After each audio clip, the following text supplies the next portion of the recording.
Na początku tego roku mówiłem o Tetrisie 99, grze, w której połączony został klasyczny, choć już tak naprawdę nowoczesny Tetris wraz z elementami typowymi dla gier Battle Royale. Mimo tak nietypowego podejścia Nintendo, a tak naprawdę japońskiego studia Arika, do tak prostej, przynajmniej pod kątem mechanik gry, Tetris 99 okazał się być prawdziwym sukcesem.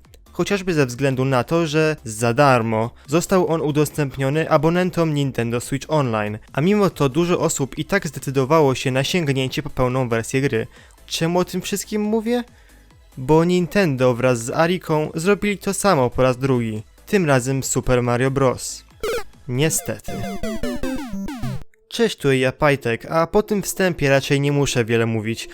Wzięli Mario Bros, zrobili z niego Battle Royale'a, ale zacznijmy od początku. Po uruchomieniu gry widzimy to. Tak. Po lewej jest profil użytkownika, a po prawej, przynajmniej moim zdaniem, wyjątkowo brzydkie menu. Gra sama w sobie w większości zdaje się być postawiona na kodzie zwyczajnie skopiowanym z Tetrisa 99 i nie dziwię się tu chociażby ze względu na to, że grę zrobiło to samo studio. Możemy się tu spotkać ze znanymi z 99 wyzwaniami, dość biednym, bo ograniczonym tylko do nazwy wziętej z konta Nintendo i jakiejś losowej odznaki profilem gracza i nikomu niepotrzebnemu systemowi poziomów. To tak naprawdę wygląda tak, że gramy sobie w Super Mario Bros, w lobby z nami siedzi ponad 30 innych osób, a rozgrywka w pierwszej minucie znikomo się różni od tej w ostatnich. Dojście do flagi skutkuje przeniesieniem gracza na następny losowy poziom, a gra kończy się wtedy, kiedy zdechnie ostatnia osoba, więc... co jest z tą grą nie tak? Szczerze mówiąc, słysząc o tym całym pomyśle, po prostu wiedziałem, że to będzie zżyna z Tetrisa 99, chociaż nie sądziłem, że aż tak jawna.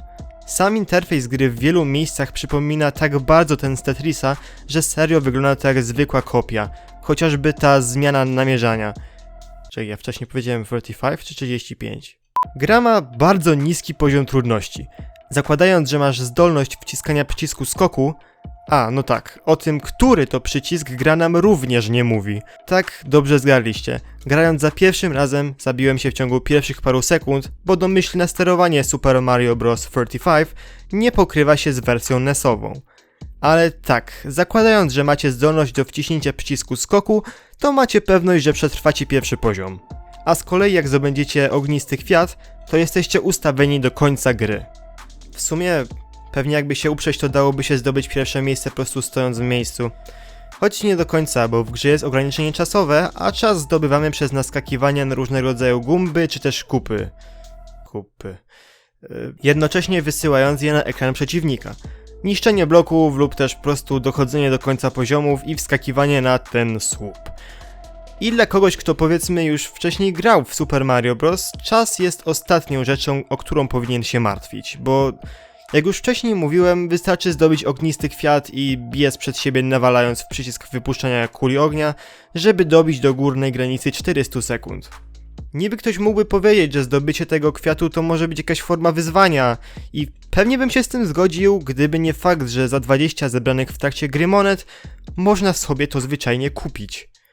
Zresztą tak samo jak grzybka zwiększającego Mario, gwiazdkę dającą nam nieśmiertelność, czy też możliwość zabicia wszystkich wrogów na ekranie w jednym momencie.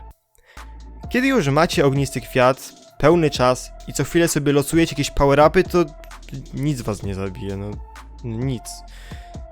Poza wypadnięciem poza poziom.